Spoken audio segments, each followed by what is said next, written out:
Hey, that's right, it's Ike. Create or Die, the podcast. It's happening. It's now. And you know what? It's a special episode. It's number 15. It's the episode that the average run of the mill podcast throws in the towel because maybe they haven't landed that big commercial deal to bring in hundreds of thousands of dollars per month or whatever.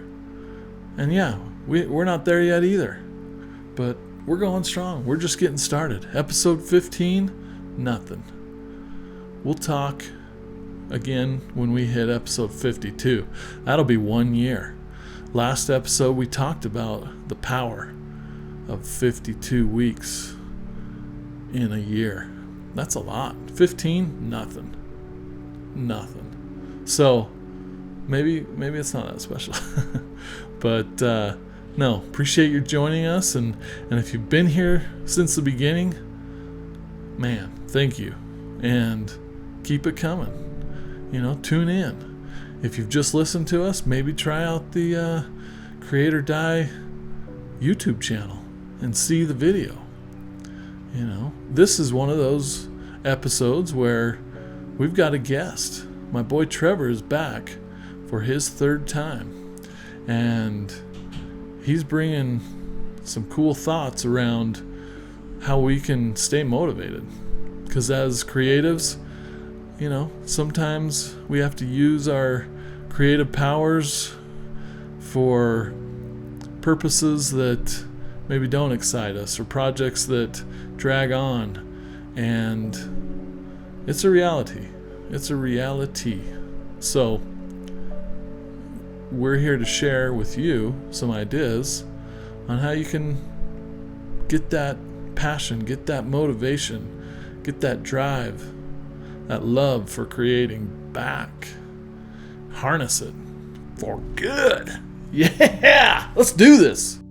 Trevor, it's awesome to have you on for what is this, the third time or the fourth? Or Yeah, it's got to be the third. third. It could be the fourth. I'm starting to lose count, and that's okay. That's a But good thing. it's definitely a pleasure to be here again. I'm grateful for that opportunity. So thank you. Yeah, and you're even sporting some Create or Die swag. The swag I Looking got good. on there, got it sent to me. I'm enjoying it. So thank you. Looking It's real good. worth it. Yeah, it's very worth it. So I'm gonna also get on there and get the your creative sketch, but the creative idea like Oh, the block thing concept sketchbook. concept. Okay. My daughter, she has a birthday coming up. Oh, fun. I play with those with her a couple times. She usually says, "Dad, can you just draw some blobs for me to?" Yeah. And then when we're sitting together in a boring meeting or something else, Yeah. we'll we'll try to draw some blobs to pass the time. Nice. Or if we're like at an awkward family reunion or something, it's like, Just find a yeah, corner and start filling in those random shapes with your little masterpiece doodles. yeah, we kind of play a game of add-on where I'll start with something, then she'll add a couple pieces, and then I add some more, and then Okay. I like so it. All yeah. right. But Yeah. no, I thought that would have been a perfect gift for her birthday, so I'll probably be picking that up as well. Awesome. Well, hopefully she's not one of our 20 listeners, and her birthday will be spoiled by this podcast. I'll have her start subscribing right after. Okay. Sounds good. Well, awesome. No, appreciate that. And appreciate your support continuing to come back, and you're becoming a bigger part of this Create or Die podcast and movement, and I just love riffing with you, and so this is going to be a good one. I think Yeah.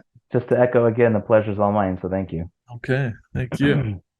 And today, you kind of approached me about a topic that you thought would be valuable to discuss, kind of with regards to motivation and burnout and what it's like to be unmotivated, and maybe what are some ideas to uh, help mitigate that or get yourself back on track. Yeah. Um, I was thinking, with the new year, it's a good time to start yeah, talking about motivation for these kind of things. You might have new tools you want to learn, or maybe you feel like you're stuck in a rut in your career and you want to break through a wall, or maybe any number of things. A new year, you feel like you have a clean slate, or not to follow the not to be another marching ant in the herd of ants, but it is a good time to just kind of clean that slate and start something. And so a lot of people talk about it. It's probably a good time to strike while the iron's hot Yeah. No, and I love discuss it. a few things. So Love it. And just as we were kind of prepping for this episode, I started to think, what are some things that uh, maybe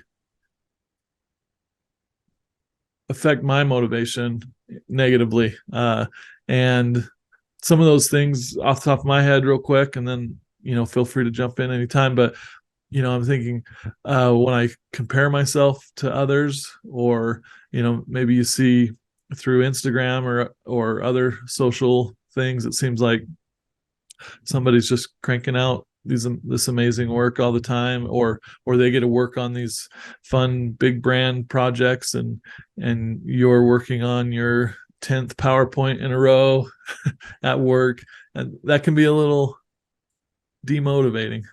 yeah, I definitely feel the same way, and I would say we're not alone in that. I think every creator is going to face at some point a moment in their, like, they may start out from school or from wherever they start in their kind of creative career and get going, and they have fresh wings and they're excited. But at some point, whether it's their first job, their second job, it's probably not necessarily in the first year, maybe not even necessarily in the second year. I'm sure it varies per person, Sure. but within the first 5 years, I would say you're going to hit some burnout, because you realize that, yeah, it's either you get an imposter syndrome, or you get a moment of you're getting told to constantly do these things and work for a client. And it doesn't matter whether you're doing freelance or you're working in studio, Yeah. you're working for someone who, despite your judgment, your knowledge, your years and years of expertise of fine tuning your craft, Yeah. they're going to have suggestions or want to have ownership and change what your creative tone or taste may be to what their creative tone and taste is, and what they, or maybe the solution doesn't require what you want to bring to the table, and you have to kind of put your own bias to the side. So burnout, and I'll probably talk about that a little later, Yeah.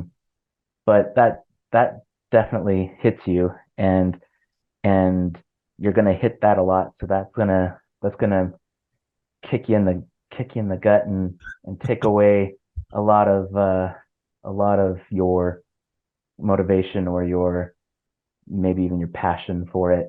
Yeah. And so you have to defend yourself, and you have to be ready to look at each day, or the process in new ways to stay just creatively uplifted and motivated, for sure. But it also, if you are going to spend all your time just looking at other inspiration from all these really great masters who have whatever myriad of experience and years ahead of you, or not, or Yeah. whatever, just Yeah. just an innate talent that you don't necessarily have, or when you're comparing those things, yeah, that's going to deflate you as well. So Yeah. And just to bring it into an even more modern problem, we've got this debate about AI generated imagery, and is that going to take my job? Am I going to be able to provide value? And sometimes that can be unmotivating, for sure, where you're like, I'm trying to carve out a living creating these illustrations or these designs or these animations, and here's the machine just kind of knocking on my door. And so yeah, I know it's a fear for a lot of artists. yeah, and again, every day it feels like it has new news around it, or more panic. I think everyone will take a breath just similar to like the NFTs or other things, Yeah. Yeah. big flash in the pan. But with AI art, I initially really liked the concept. I wasn't considering all the ethical reasons behind it because I can see now, as I've read more and looked more into and listened to more podcasts and everything around the subject, that um, it's scraping everybody's art and especially illustrators and other things without their consent, and that in many ways what they've worked at is starting to kind of just filter into these AI learning machines, and then it starts to look like their art. And I Yeah. can see why that would be upsetting, especially to someone who feels like, hey, I've that's very much my taste, my style that someone's Yeah. ripping, and I can see why that is a problem, Sure. and that they should be compensated for that, and I do think that that's an ethical. Yeah. And that's, and to your point about compensation, I think, it's hard to figure out how that works exactly because, at the start of the episode, we were talking about looking at inspiration on uh, Instagram or Pinterest or wherever, ArtStation. And as creators, we're pulling ideas, whether it be intentionally or unintentionally, um, from others. And so I think for me, that's kind of where the line is drawn. If you generate something uh, with AI and you just try to pass it off as is, even if you say, hey, this is an AI generated thing, but I'm using it in my, design, then that's where those artists should get compensated. But if you're using it in just a different way to gather reference, where you're having a conversation with AI, like, hey, try this, try this, try that, and then they create something, but then you just use that as maybe two or three different things that it generated, and you create your own unique thing, and it's, then I don't see the difference between that and Yeah, just collecting reference off of Pinterest.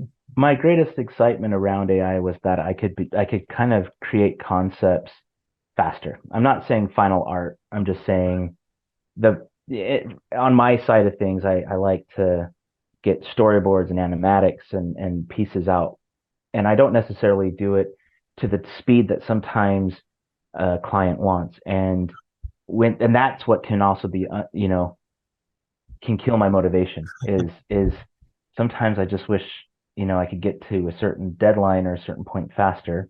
Sure. And if I did, I can definitely keep my motivation. And so I feel like AI can really help us with that. Yeah. But again, in that caveat that you're keeping it as something that can help you conceptualize and think, and that you're still going to take these pieces and modify them and push them and go further, and let that just be a starting point to what will then be a completely different composition and endpoint, but more or less, like if you blurred your eyes, to say you get the concept, but more or less the final piece is going to have a completely different flavor to it than what you started with.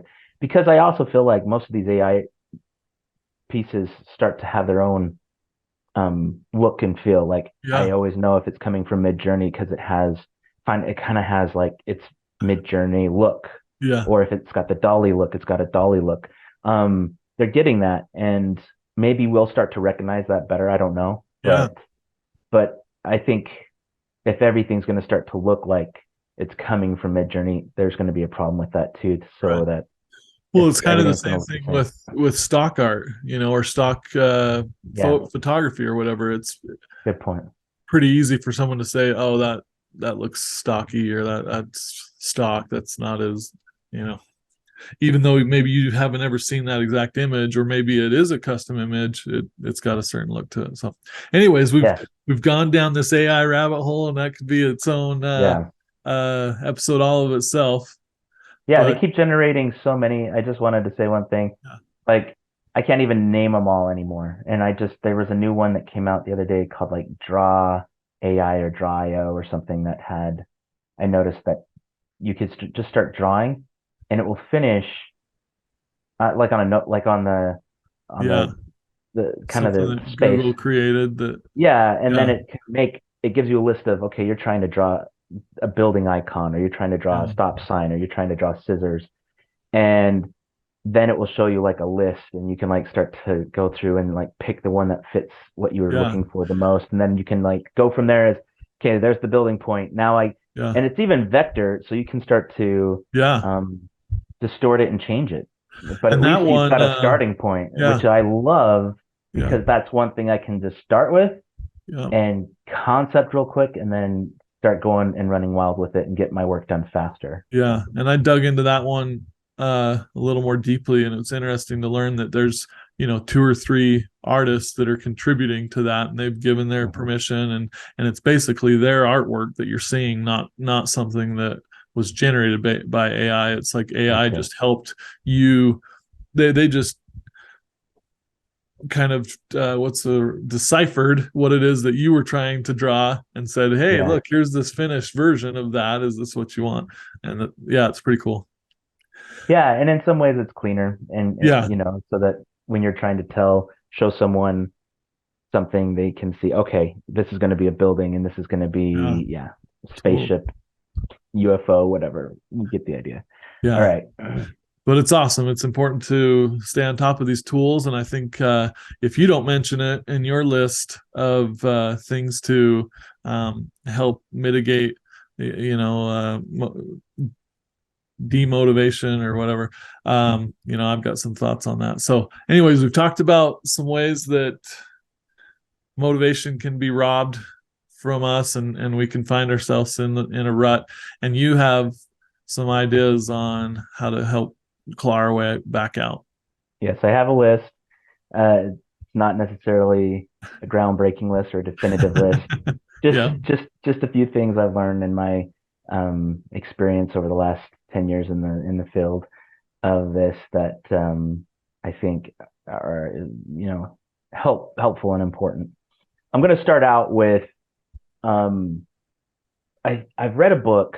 I've read several books, okay, and I have a few on my list. Maybe we separate this into a different episode just about books, creative yeah, books we should read. yeah. But um, this isn't my favorite book on the list, but I've read it and it helps. The Compound Effect by Darren Hardy. Okay. Compound Effect goes into kind of like building momentum, and it just takes time, and so you start small, and as you get it's almost like building habits too, and as you start small, essentially the compound effect works more sometimes for money and mathematically, Yeah, just starts growing exponentially, but it but it also is for not just money in business, but in your life. You can do this compound effect where when you plan the night before and you're constantly doing a little bit of planning, um, and keeping up this momentum, once you've hit that momentum, it just compounds and compounds and makes it faster and easier for you to just get these jobs done and these tasks done. And so having that in mind, I also think kind of pre-building a creative environment. So for me, it's the tip number one is, yes, it's planning with this compound effect in motion, but and getting that momentum. But start by building a creative environment. I feel like if I have a creative environment that I'm sitting in to begin with, um, it helps me stay focused. And so my creative environment will have some inspiration sometimes, not all the time, but like I might have a wall where I just have printed out recent things that maybe focus around a project I'm working on, so yeah, that it's project specific. And I didn't start this until I had a creative director from previously yeah, that really started just putting stuff on boards all the time. Just, I want a board, I want a wall, I want to plaster it with all the stuff we're working on, looking at it, and go up there and he'd put notes on and he'd rip stuff off and he'd repaste and print new stuff. And yeah, but everything, having something like that sometimes really helps, so you can keep, if you're starting to drift, and if it's right in front of you or around you, it's not like you're drifting too far before you're like refocusing on, oh yeah, I had that idea from that piece of inspiration that I put on the board. I'm ready to work on that piece and keep going. So, I as well, I find that when you make a good creative environment, that environment might have a way for you to make it distraction and disruption free. Because for me, disruption is deflation. It just slows everything down, and it takes a while to get back into the zone. So it's best to try to find a way to create distraction free and disruption free environment. Yeah. Sometimes put on headphones and blast the music to where I can't hear anything else around me, or because sometimes that has to happen if you're working in house, right? Yeah. Totally. Um, I even I think you were privy to this. I even built a castle once out of cardboard around my Oh yeah. desk Oh yeah. I think I'm to blame for for asking the you to tear it down. uh, Still feel bad about that, but months and months of weekend work. I'm building a castle, but no, for out me of it was fun. cardboard, it looked awesome. Yeah. Yeah, it was fun to kind of have a desk castle, Yeah. and it felt like I could put blinders up, not to blind people from what I was doing, but to blind myself from seeing distractions so I could focus. Totally. Totally. And just kind of have the blinders up, so I had that tunnel vision on the work and Yeah. not anything else. Yeah. But those are some points. I mean, what what Yeah. what, what makes a creative environment for you? Yeah. Building off of that, I I agree. I like that idea of pasting stuff on the walls and getting uh what it is you're working on in front of you, and the whole team can step up and see it and write notes and pull things down. And that's something that I've aspired to do but have never been real good at it. And the times where we did it, because I know you encouraged it for some different projects, that it was a good exercise. And then the pandemic hit, and you moved to England, and whatever else, but so I like Yeah, that idea for sure, and that's a good reminder. And how can we do that digitally? I mean, we talked about like pure ref or different things to have reference mhm. up digitally.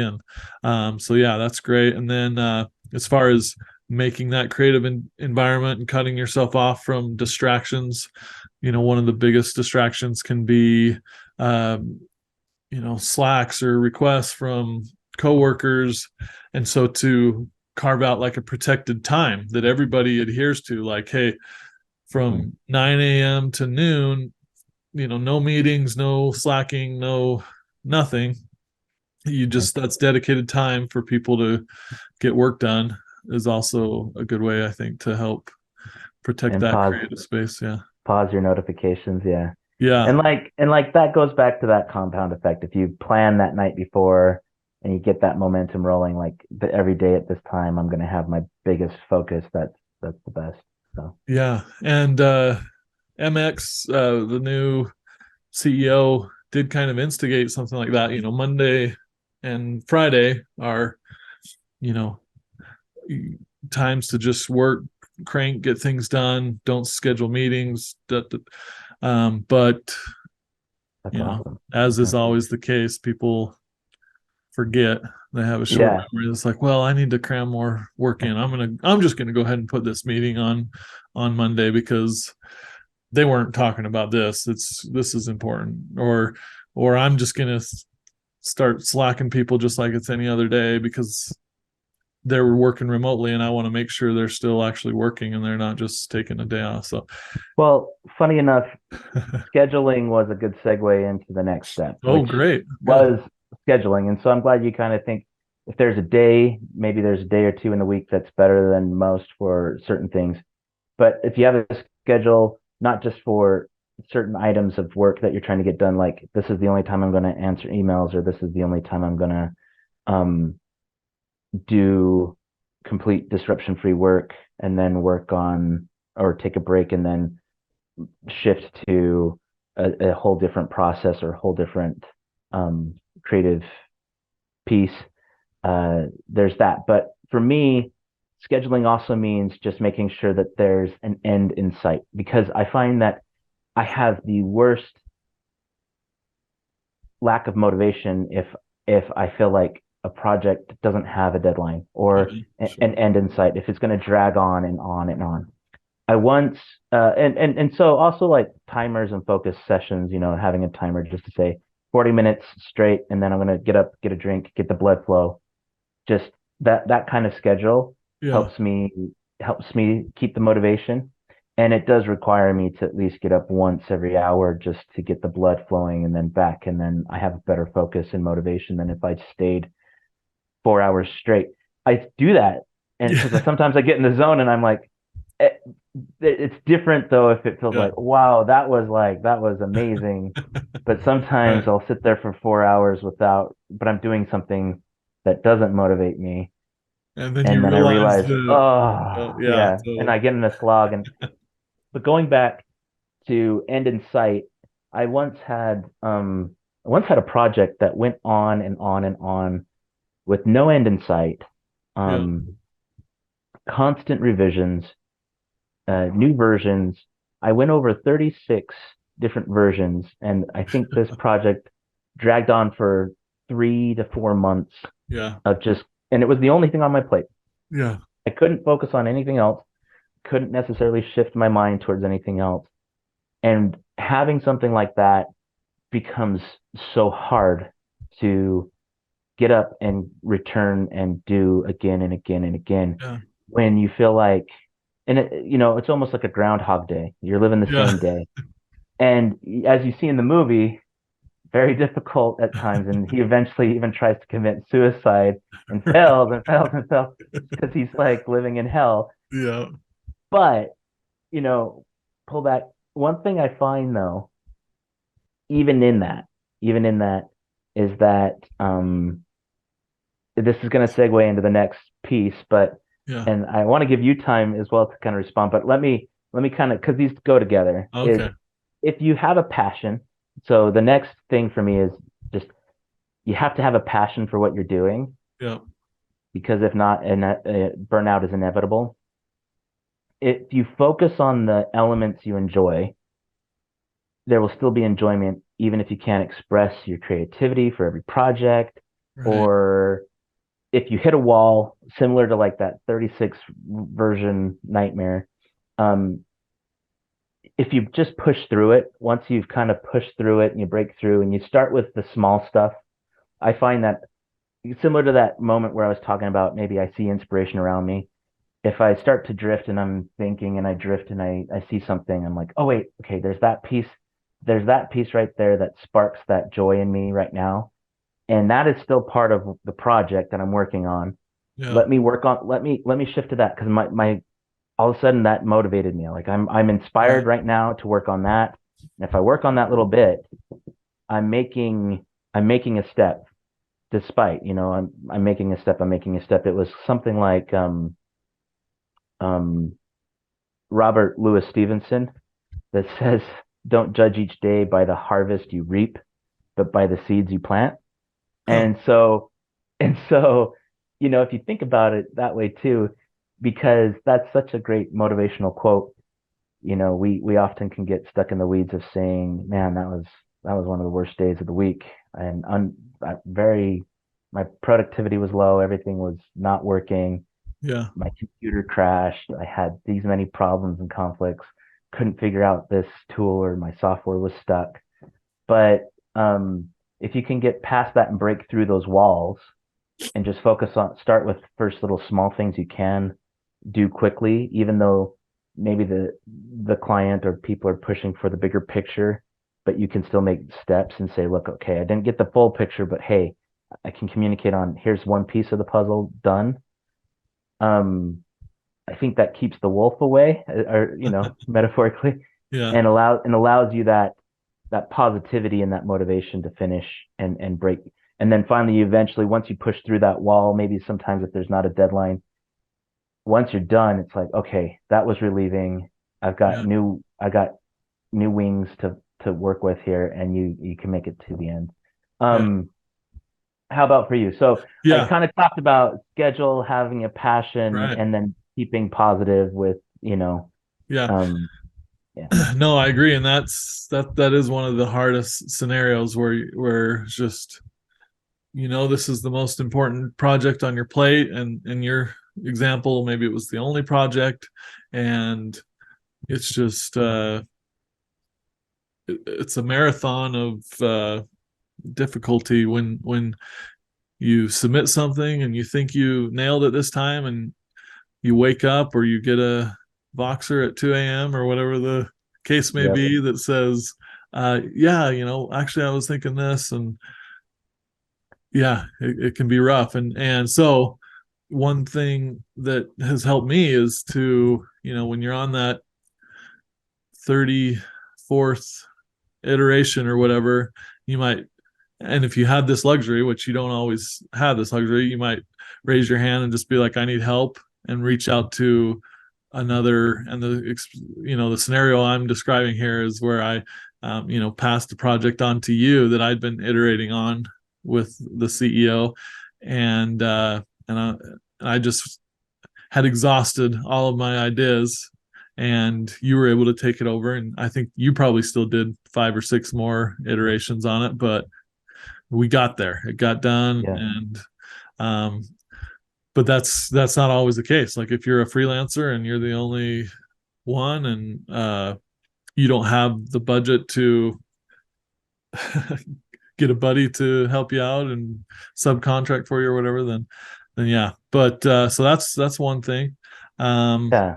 Good point. It's been a while since I've felt like we've had like because of the pandemic and other things, yeah, to have somebody just to look at your work enough to yeah, say, like, not just your boss or your manager or anything, but just another peer yeah, that can say, hey, just look at this, give me your thoughts, because that can also be motivating in those yeah, moments where you're trying to when you finally hit a wall. Yeah. yeah. And I've had other designers, maybe they just don't even know where to start. And yeah, if you raise your hand, reach out and just be like, do you have any tips or thoughts? This one just nothing's coming to me. And they may just say, yeah, check out, or I've done something similar, here's a link to it, maybe that'll help generate some ideas, or here's a quick sketch of how I might start to think about something like that. And that's just enough to kind of get those wheels turning. Yeah. Having a So yeah, network, a forum, anything network. Yep. be good. Um, any other thought on that? I just want to make sure you get. I think I did have another thought, Yeah. but it's escaped me. So let's move on to the next one. Sorry, No. sorry about that. But um, I as well had one or two other things, but I might swing back to it because I think the next thing you do after you kind of made these steps and you try to focus on the positivity and you find the the passion in the small process, even if it's not the creative project you were hoping to make your own.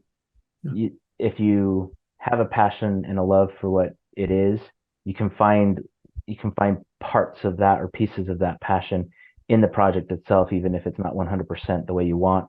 And and that helps you push. But Yeah. one thing is building habits, good habits. And I'm trying to do better at what I was trying to describe ahead, like focus on the small things and not just try to figure out why troubleshooting software that might have an issue or burning out time somewhere else. Um, Recently, um, I was doing, I used to do a lot of just animatics through stills, and then I would edit them together, and it'd just be kind of like timed image sequences. Because I used to be a lot slower at kind of keyframing and in Yeah. betweening animation traditionally or other things. And Yeah.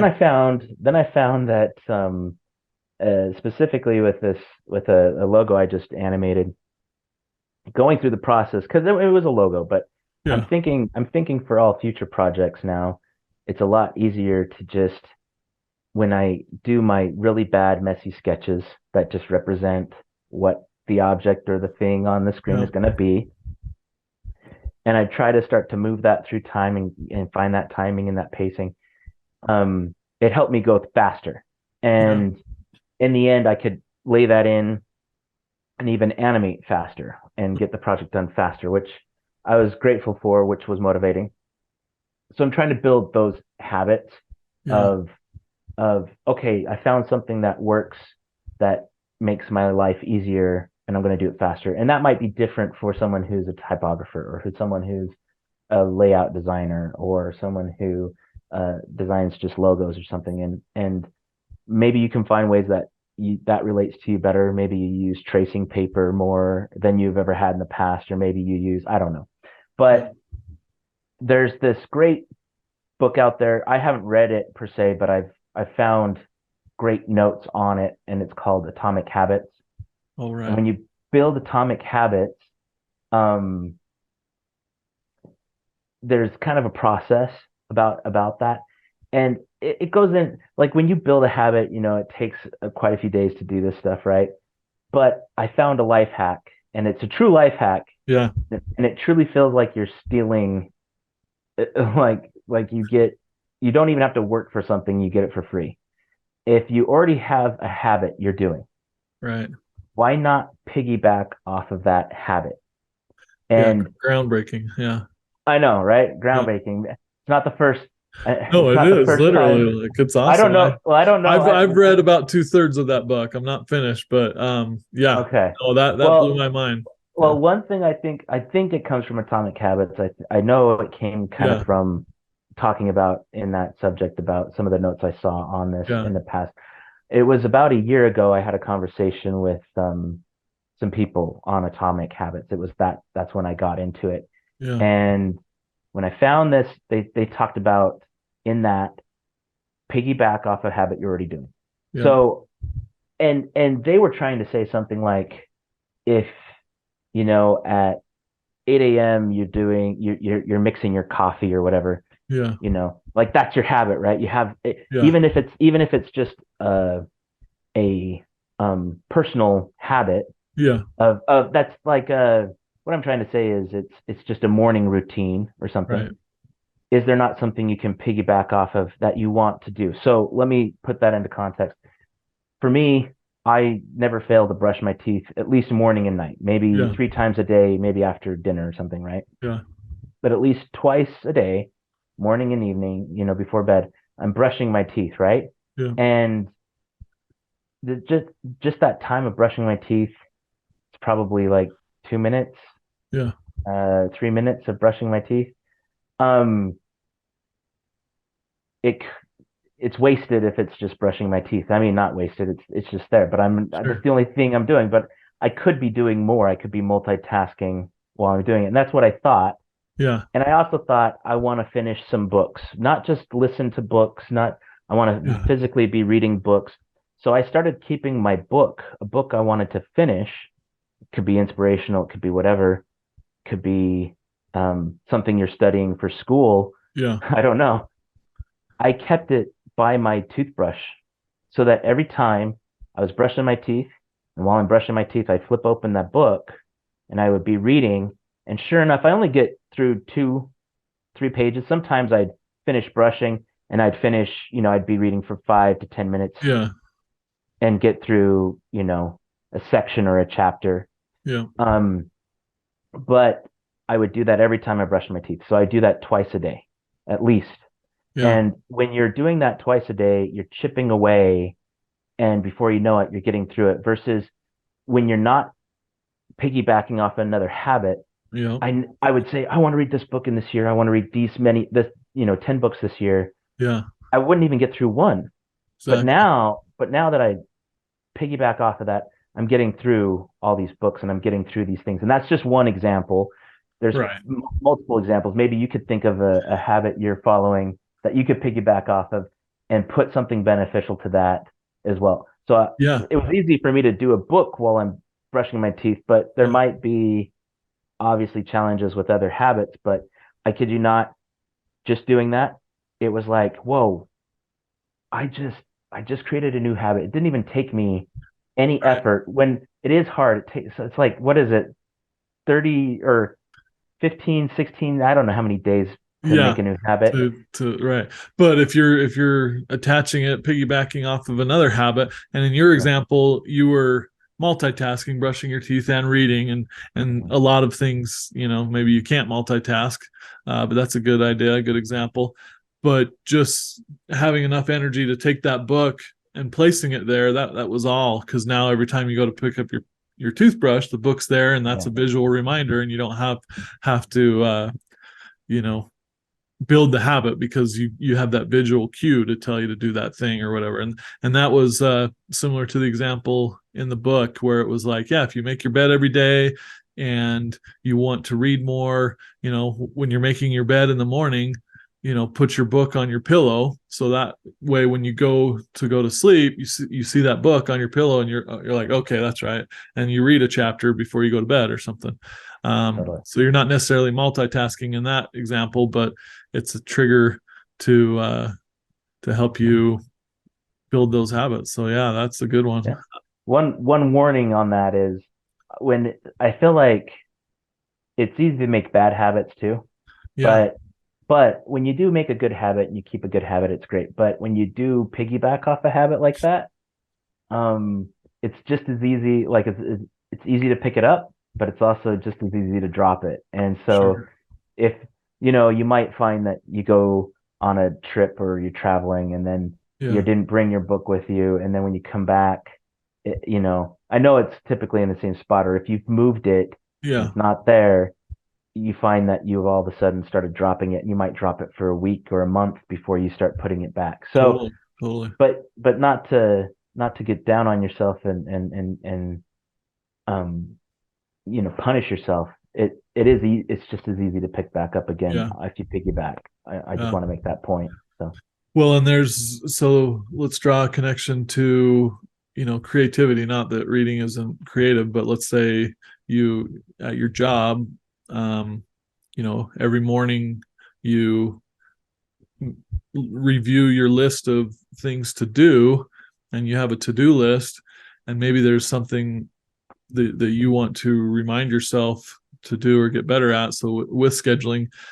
maybe whether it's on your to-do list and you program it to show up every day, or it's on your calendar to show up every day, and you want to learn more about a specific program, maybe it's just some reminder like, oh, while you're doing that mindless work on that PowerPoint, go ahead and have a Blender tutorial in the corner or something. um, so there's, yeah, I like that, scheduling and piggybacking. yeah, you're starting to also put in the last one, which is kind of like reward and take a break. There You you kind of go. already segued into it. Sweet, sweet. So reward yourself, take a break. I find that and rewarding yourself can be any which way you want to do it, but also taking that break is also a reward for me. So I put them hand in hand. And that's, if you can't break through that wall, you can't do these things, again, don't get down on yourself, because as soon as you deflate yourself, your motivation's gone. Right. But I find that if I just go for a 15-minute walk, it could even be shorter than that, or um I just go take the air for a minute and let the sun hit me or anything, or go listen to some music, all those things, or even do that one thing that sometimes it's that one thing that might be in the back of your mind itching at you all the time. It's like, I really just want to know what happens next right here. Yeah. It it's not rewarding yourself for the moments you can't necessarily break through a wall, but when you're done with something, finally you can reward yourself and then come back to it, and you find that you're really effective moving forward. Yeah. But make your rewards also scheduled and work with your time. Otherwise, you might shift the balance more one way than the other, and that could be a problem. But Yeah. um, Let me oh, jump in sorry. real quick. Let me jump in. I That's something that helps me a lot, whether it's um, doing stuff around the house, in my personal life, or at work, is I think about what are the things I need to do today that I don't want to do, that are just kind of gnawing at me. And not that I do this every day, but on the days I do, I'm usually happier, as it's like try to get those things I don't necessarily want to do done first, and then I reward myself with the fun project, like if it's a work thing.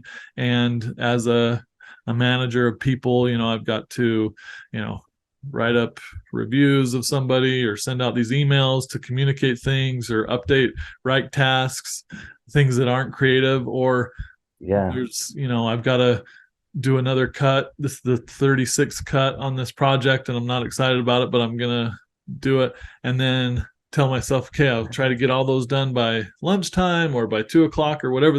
And then if I can get that done, I can spend the next 2 hours, working on look dev for this project that no one's really asking for, but I think will be fun, and or Yeah. just doing some professional development or something. Because that's where, funny enough, you'd think that you'd burn out when you're doing more creative work, but I Yeah, find that you don't burn out when it's the creative work you've been dying to do. That might yeah, be personal or yeah, might be what you're most passionate about. Because when you find if it's something you love and you're most passionate about, it's like you have endless fuel for that. yeah, However, uh, part of that take your break and reward yourself kind of comes down to also focus on yourself and focus on whether it's yourself or yourself and your family or your family. sure. The only reason I bring that up too is you'd see some of these people that are really high influential people in the industry at different times all of a sudden just kind of disappear Yeah, off the socials and off everything. And you're kind of like, what happened to that person? Did they die?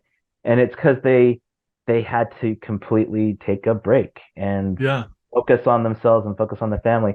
And we just saw that like Andrew Kramer, and maybe some people don't know and maybe some people do, but Andrew Kramer uh, does a lot of After Effects yeah. and Is visual that effects what and happened with him? yeah. He had to So bring balance back into his life. he took a break, but he just announced that he's kind of starting to come back and he's going to bring in some more new announcements. So Oh, last time you cool. kind of heard about him was when he was announcing Nebula, and then he Yeah, kind of took a break it's like 2 or 3 years and ago. yeah, and he was focused on movies and all these other things with Bad Robot and Yeah. J.J. Abrams and everything else. But then all of a sudden, he's popped back up. Not only that, he focused on himself, but if you look at the pictures of him before and the Yeah. pictures of him after, he's like ripped. He's now just cut. And perhaps maybe it's me seeing him differently, but it's like his shirt's nice and cut, and he looks like his arms grew, and he's like Captain America. It looks Right. think of the movie Captain America, not Okay. that, Yeah. He but started also out. Yeah. yeah, no, I think somebody even in the comments said, "Is that Captain America?" Yeah, because he just he focused on himself and his Wow. health and his family in such a way. So, and I don't want to, focus on him. I just want to say that that was an example I saw recently that is a reminder that we should do Yeah. that because um, by doing so, we come back so much stronger and so much more creative, I think. Totally. So, a few things that help with that. I just want to say uh, three things. Let's talk about this in the future for sure, but three things that help me and have helped me keep motivated and find motivation is creative blindness and how to cure it. It's a book by Dave Trott. Um, Creative blindness is amazing because it just comes with it's all these ideas, it not just for creatives and designers. It was just creatives being creative in life in general and in business. And it's it's a clever book that just goes on to tell you how to see whether you're seeing the glass half full or half empty. There's even another way to look at it to tell you the truth, and it's amazing. So the other one would be Alchemy by Rory Sutherland. It's the dark art and curious science of creating magic in brands, business, and life. That one was Nice. pretty incredible. And last, Big Magic by Elizabeth Gilbert. Um, that one's phenomenal because it lets you kind of know. Sometimes you just have to sit down and like inspiration will come, and when it comes, or if it calls, you got to answer it, because if you don't, it'll pass you by. And Yeah. Yeah. there's there's great moments and great magic in us all, and ways that we can just have essentially a love affair with our creativity and our passions, and find time to just nurture those, and other great advice as far as, no matter what, you're always, crap will hit the fan, but how well can you handle it? It's all in there. Yeah. So yeah. Yeah. Huh. Those are good. So definitely read those. I can put those in a list for you guys or whatever, but we Yeah, can I talk need to about read them all more in those. depth.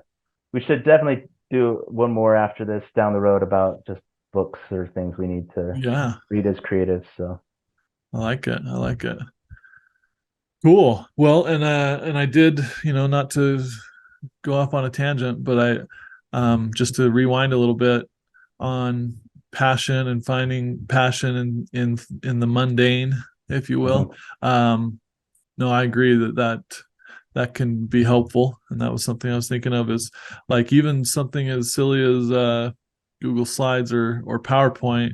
Um, in the end, it's not the tool; it's the creative, it's the designer, it's the artist, and if you spend enough time, even though we're bothered by the layout or kind of the clumsiness of some of the tools, you can actually produce some good things. And I've been guilty of, in the past, like doing things the hard way in like Google Slides, just because I don't respect the program enough to learn the keyboard shortcut, because it's like I Yeah. don't I don't want to be proficient in this. No, So yeah.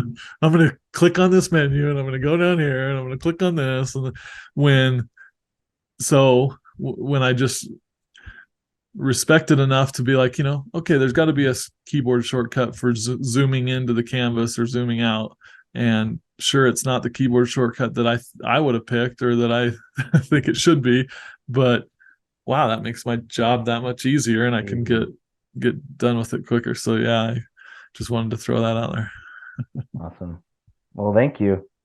Yeah, I hope this Cool. list works. I hope those things are something that help you and help everyone stay motivated. I hope other people can comment or share their thoughts as far as maybe some other things that we didn't list that could be effective and work and keep the Yeah, conversation alive. So yeah, like you said on the outset, this is probably not a definitive list, and this is just based on your experience or my experience, and that's all we can do. We're just sharing one dude's experience to another dude or dudette. So, um, all of you creatives out there, we'd love to hear from you. Like Trevor said, drop it in the comments on YouTube or on the website. And while you're there, get some of that sweet merch that Trevor and I are sporting, and support the cause. Okay, Trevor, as always, been a pleasure, my friend. thank you, my friend. Thank you. Whew, there you go. Another episode, Create or Die, in the books. Sweet. My boy Trevor bringing it. Thank you for your ideas around staying motivated and just dropping them knowledge nugs. Really appreciate it. Well, my friends, there you have it. And remember, if you're looking for ways to support this program, you know what to do. You just tell your friends, tell your family, and tell anybody who you think needs to give this here podcast a listen or a watch. And they can do that at Create or Die on YouTube. So check that action out. Not to mention, we're starting to build up a nice little library of tutorials on Blender and 3D printing, Cinema 4D, and ZBrush. So much more to come. So thank you for your time and your patronage. And until next time, my friends, create or die.